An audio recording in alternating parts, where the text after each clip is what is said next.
Hi everybody, welcome back to my channel. Today I have my May book haul for you. There are going to be two parts to this haul today.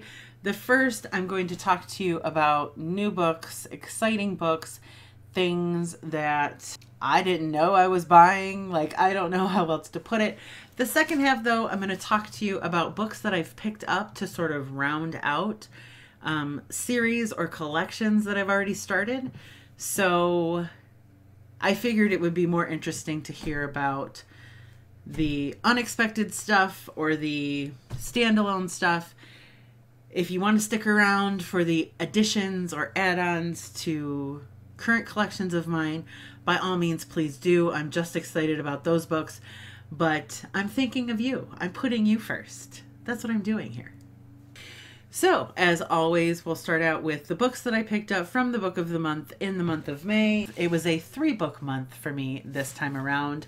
The Bride Test by Helen Hoang, which you already know about because you've watched all my videos. The Killer Across the Table. This is by John Douglas and Mark Olshaker. It says legendary FBI criminal profiler and former special agent John Douglas, who is the inspiration behind the hit Netflix show Mindhunter. So he's written a book about his profiling experiences. I'm fascinated with killers and serial killers and how they are caught and or the methods and profiling. It fascinates me. Forensic and criminal profiling fascinates me in general. So that's a little nonfiction read for you, which is something you don't get a lot of around here, but I am looking forward to reading that quite a bit. And then I picked up the monthly thriller Necessary People by Anna Pitton. I guess I didn't realize I had no idea what this author's name was.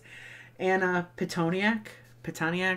I'm so sorry. I don't know much about this book. I do know that it's a thriller about friendship, female friendship. Not my favorite kind of thriller. I'm not going to lie. I don't care much for thrillers that have to do with female friends. But I have it. It's a nice, pretty cover. Okay, next are the fun books that I bought for myself in the month. And there are two things that contributed to the fact that this is an extremely large haul. One was Mother's Day. When my husband said to me, "Happy first Mother's Day, what would you like to do? You can do anything that you want." And I said, "Want to go to a bookstore? Duh." And Book Outlet also hit me up and said, "Hey, you know, it's your anniversary for being a Book Outlet customer. Here's a coupon."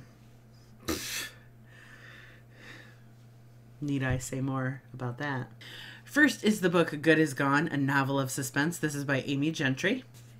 And this is the story of a mother whose daughter was kidnapped out of their home in the middle of the night, like 13 years ago. No, when she was 13. But 8 years later, her doorbell rings and there's a girl on the porch claiming to be her daughter. She looks like her daughter. She knows things her daughter knows. And so, yay, everybody's happy. Only she starts to notice holes in the girl's story. A private investigator shows up and she's wondering if this stranger showed up at her door claiming to be her abducted daughter. And if it is a stranger, what does she want? And where is her daughter? She's still missing a daughter in that case. Next is the book The Trap. This is by Melanie Raab. This is a book that has been translated from German. It is the story of an author whose sister was murdered 11 years prior. And no, wait. 12 years prior. Sorry. And the author herself is a recluse and she doesn't leave her home. But she ends up thinking she has identified the individual who killed her sister and writes a book specifically to that person to make that person aware that she knows who he is and she's not going to let it go. Mixed feelings about The Trap out there in the world, but I'm apparently in this translated fiction phase of my life. I'm not sure what's going on, but you'll hear more about that coming up. But I think it sounds interesting. This came from Book Outlet. Next, I picked up The Family Plot by Sherry Priest. This came from Book Outlet.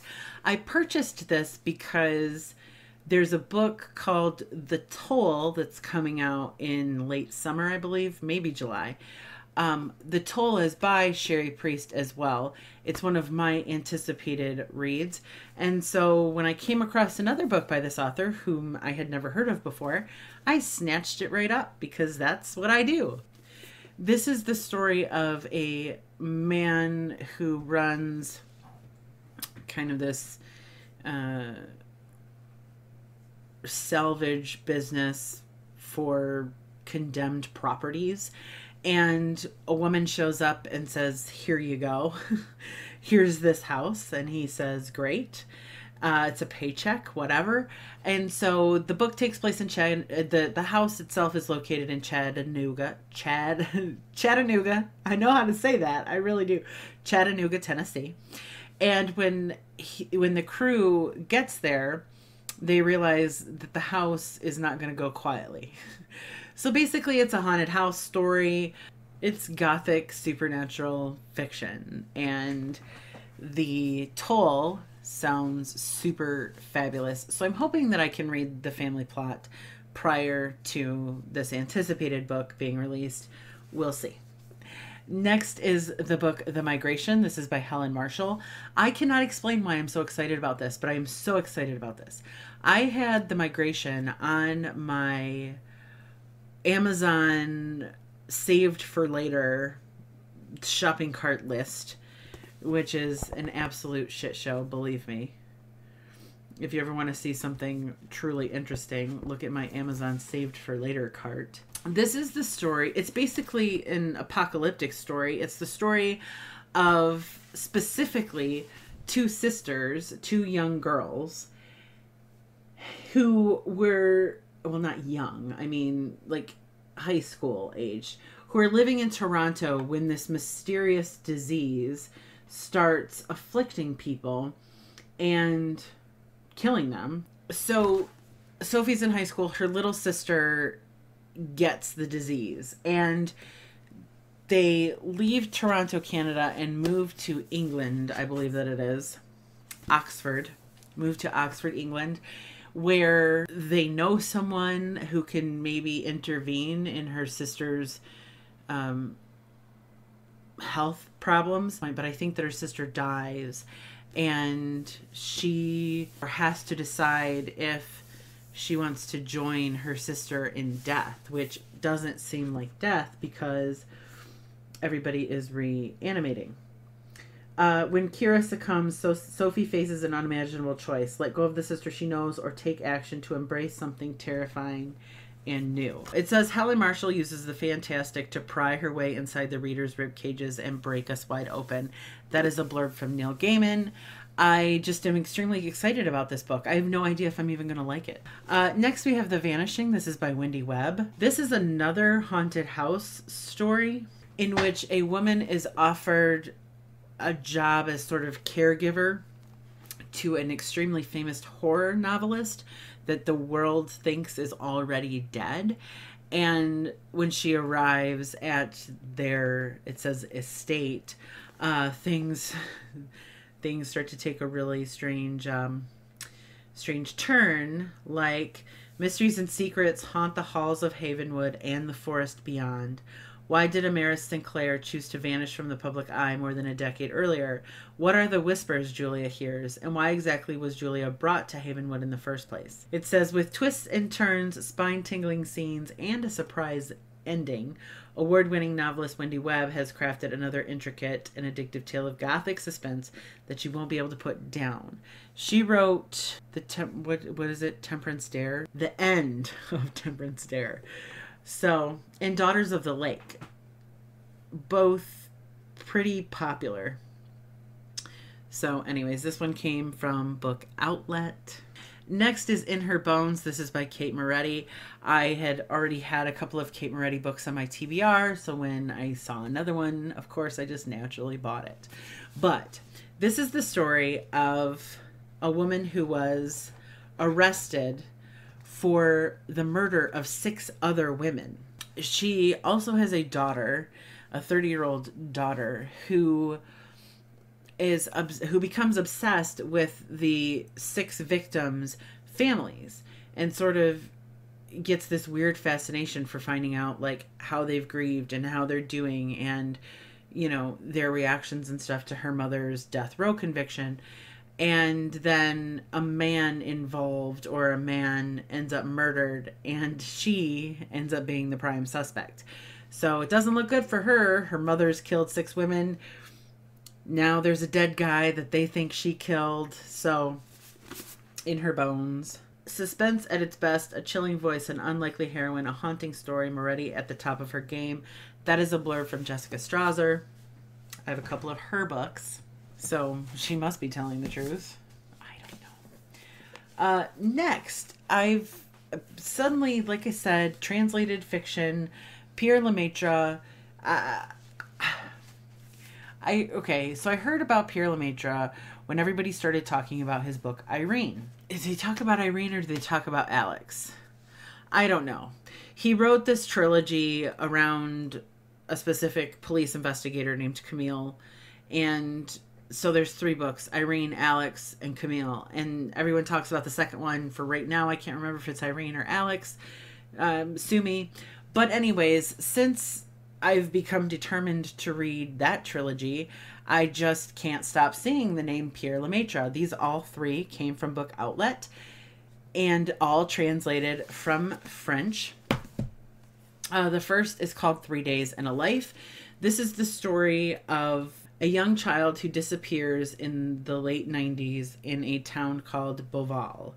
And at the time of the girl's disappearance, there's a 12-year-old named Antoine, and he has a terrible secret about her disappearance that he needs to keep. And it says, in the years that follow, Antoine can only wrestle with the part he played in Remy's disappearance. Breaking free from the suffocating environs of Beauval becomes a gnawing obsession. But how far does he have to run, and how long will it take before his past catches up with him? The second book, Blood Wedding, is a story about a woman who starts forgetting things. Her husband and her friends tell her she's not doing things that she said she was going to do. She's misplacing things. She thinks that she's just become a little bit absent-minded. But then the young boy in her care dies. She's a nanny. And the young boy that she's caring for dies. And so she goes on the run in order to not be implicated in his death, not his accidental death. She's forgetful, so she doesn't want people to blame her. And she knows they will. So anyways, she goes on the run. It says, with a new name and a new life, she hopes that she'll be able to put her demons to rest for good. It soon becomes clear, however, that the real nightmare has only just begun. And what this sounded like to me was one of those books, like, my greatest fear in life is for everybody to band together to convince me that I'm crazy. Because when you think about it, it's very possible. You just need enough people to agree to tell you that you don't know what you're talking about, or that they've already told you something that you've forgotten, or that you did something that you don't remember doing. Like, it's just my greatest fear in life, because reality is perception, and it only takes a certain amount of people to change perception. And that becomes your new reality. And so there's other books like this that it just terrifies me. So that's what this sounded like to me, and that was the major draw. I don't honestly know if that's the kind of book this is going to end up being, but that's just what it sounded like. When her husband and colleagues point out with increasing frustration that she began forgetting things she'd said and done.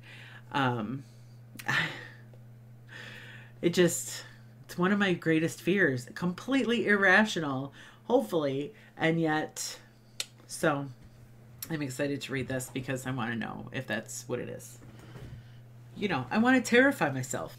Finally, for the same author and Human Resources, and this one is in hardcover, also from Book Outlet. This is the story about a former HR director who has been out of work for several years, and a company approaches him to interview or try out for a position with them. And it's a really strange process that actually involves like role playing. And the role playing involves taking hostages. But if he had realized that the odds were stacked against him from the beginning, he never would have tried to land the position. Now his fury is limitless, and what began as a role playing game could quickly become a bloodbath.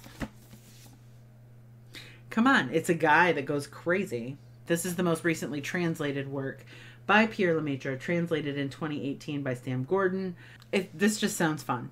Just sounds fun. That's all I can say. Sounds fun.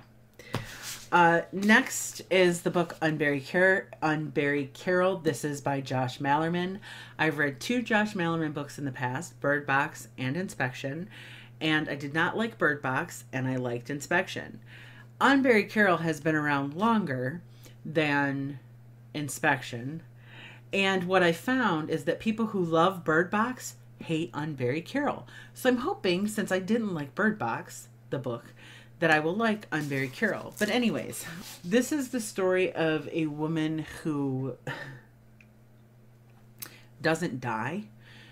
She seemingly dies, but instead she slips into this coma-like state and just keeps coming back again and again.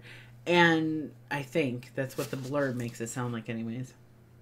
She has died many times, but her many deaths are not final. They are comas, a waking slumber indistinguishable from death, each lasting days. And there are 2 people who know about her truth. The first is her husband, and the second is a past lover. And so her husband decides that the next time she dies, he's going to go ahead and have her buried. He's going to go ahead and continue on as if she is dead, and he's going to make off with her fortune. Her former lover realizes this and comes back to sort of stop her husband's plans. Meanwhile, she's dead, and she's sort of fighting. It sounds like she's sort of fighting in this coma-like state to come back and save herself and her fortune, and that's what it sounds like. The haunting story of a woman literally bringing herself back from the dead.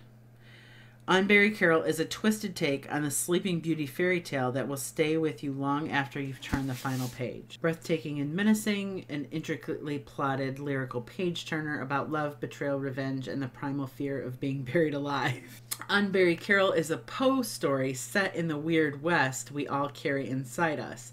And it not only hits the ground running, it digs into that ground too, about 6 wonderful feet. That's a pretty good blurb. That's from Stephen Graham Jones, author of Mongrels. I don't even know who that is. The tie-breaking book from Josh Malerman. Bird Box versus Inspection. Unbury Carol being the tiebreaker. I don't know. Next is the book Finding Jake. This is by Brian Reardon. This is the story of a stay-at-home father who is responsible for raising his children, including Jake, who is a teenage boy. And one day there's a school shooting. And as events start to unfold, or the chaos and craziness starts to calm down, Jake is still the only kid missing and is implicated in the shooting. And so it's a portrait of the father wondering, whether he did the right things by his son, whether or not he really knows his son. Is his son capable of the things that they're claiming he did? And the media is involved. And I've heard a lot of people reference this book. I can't remember their specific opinions on it, but it stuck in my head enough to want to give it a go. Next is Gristmill Road. This is by Christopher J. Yates. This has been coming at me from YouTube and Instagram for a while now. And I've always thought there was something about this that's unattractive. something about the title that's unattractive. Like, I had to overcome the aesthetic of this book in order to like be interested in what it's actually about. It's the story of three friends who in the early 80s, it sounds like they committed a terrible crime, and then it says 26 years later in New York City, living lives their younger selves never could have predicted, the three meet again with even more devastating results. So it sounds familiar, or it sounds better than I thought that it would sound when I first saw it. It kind of, just as a side note, sounds familiar to The Chalkman, or at least that kind of CJ Tudor vibe, because it kind of sounds like The Hiding Place too, which I haven't read, but based on concept. So needless to say, this is not a book that I purchased because I love the cover. I can't stand this cover. This cover bothers me. So does the title. I hate that. Anyways, hopefully it's a really great book. Okay, this sounds completely weird. It's Dead on Arrival. This is by Matt Richtel. This is the story of passengers on a plane when the whole world goes to pot and everybody not on the plane dies. It says Lisa Gardner says it has the creepiest opening she's ever read, and to the conclusion James Rollins never saw coming. He's a Pulitzer Prize winner, this Matt Richtel. Good heavens, you smarty pants. So this book just sounds right up my alley, like how much it's. And Lisa Gardner also says Michael Crichton meets Stephen King at their finest. So it seems sort of cheesy, like, oh, Dead on Arrival, another like zombie apocalypse book, but it seems cheesy at first glance. But I think that it has the potential to be good. Dead on Arrival is a high wire act of pure, exhilarating storytelling. Sounds good. I'm running out of juice, man. This is a 40-minute fucking haul. Okay. And then the other book that I picked up is The Age of Miracles. This is by Karen Thompson Walker. The reason that I purchased this is because it's by Karen Thompson Walker, who most recently wrote The Dreamers, a book that has been all over BookTube. But so this is a prior release. And The Age of Miracles, it says, is her debut. It's about a girl and her family that wake up to discover that the Earth's rotation has slowed down. So days become longer and longer, nights longer and longer. And it says, gravity is affected, the environment is thrown into disarray. And in the middle of all that is a coming of age story about our main character, Julia. So here's the cover. But this is the book itself. So that's cool. What I'm picking up is that Karen Thompson Walker has some really interesting concepts that probably take a lot of imaginative thought to produce. So excited to read both of her books now. So that concludes the new, original, exciting part of the book haul. What I have left for you are books that I purchased specifically to go with other books that I already own. The first is the book Righteous, the follow-up to IQ, neither of which I have read, obviously. Both stories are about the character of Isaiah, who is, by all accounts, incredibly intelligent, but he solves these hate crimes and disappearances and cases that the police don't necessarily have the time or resources to solve, and he only charges people what they can afford, and so on and so forth. That is what I can glean from the book IQ. Righteous is a continuation of his story about how his own brother was killed by an unknown assailant. It remains an unsolved crime, and a case in Vegas revolving around some Chinese gangsters and loan sharks ends up sort of tying into that mystery from his past. So I have heard from Angie over at Angie Rose Nomad that the audiobook of IQ is the way to go. So Next, I managed to find 3 books that I did not have from M.J. Arledge and the Helen Grace series, which is currently 8 books long. But I found Love Me Not, The Doll's House, and Pop Goes the Weasel. These are, I don't even know, book 2, 3, and 6, or 7, or something absolutely crazy. One is about a man's body being found, and a gruesome memento of his murder is sent to his family. The Doll's House says Ruby wakes up in a strange room. Her captor calmly explains that no one is looking for her. No one wants her except him. And then Love Me Not is the story of a killer who's specifically targeting people, and the key is trying to figure out how and why he targets whom he does. It says who lives, who dies, who's next. The clock is ticking. I mean, I have 7 out of the 8 books now. This has sort of become a thing. But I'm going to be incredibly disappointed if these books suck. I also picked up another Pierre Lemaitre book. This is Camille. So this is book 3 in that trilogy that I was telling you about.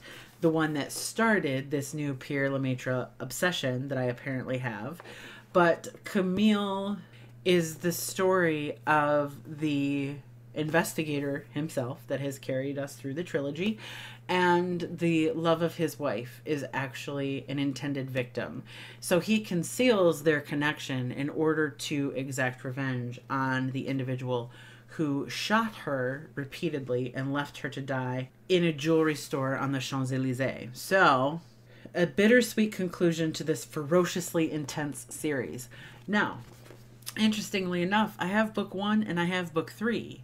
The book that got me to start reading or buying this series is book 2, and I still don't own that one. And finally, we have The Travelers by Chris Pavone.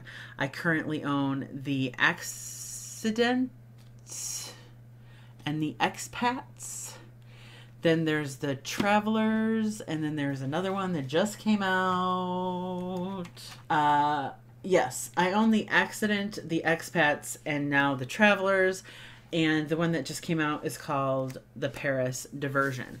I can't really tell you if these are a series. This particular book involves a globetrotting journalist who gets involved with a woman in Argentina, and it leads him on or into the treacherous world of international intrigue, which is kind of what these books are all about. They're spy type novels in a very like action sort of way. That's it. Those are the books that I purchased in May, like I said, from Second and Charles and from Book Outlet. Thanks to both of those places for making me spend my money. If you've read or know anything special about the books that I've mentioned, please leave those goodies down in the comments section for me. If you have any questions about anything, let me know. I'll try to answer them as best as I can. Otherwise, thank you so much for watching, and I will see you all very soon.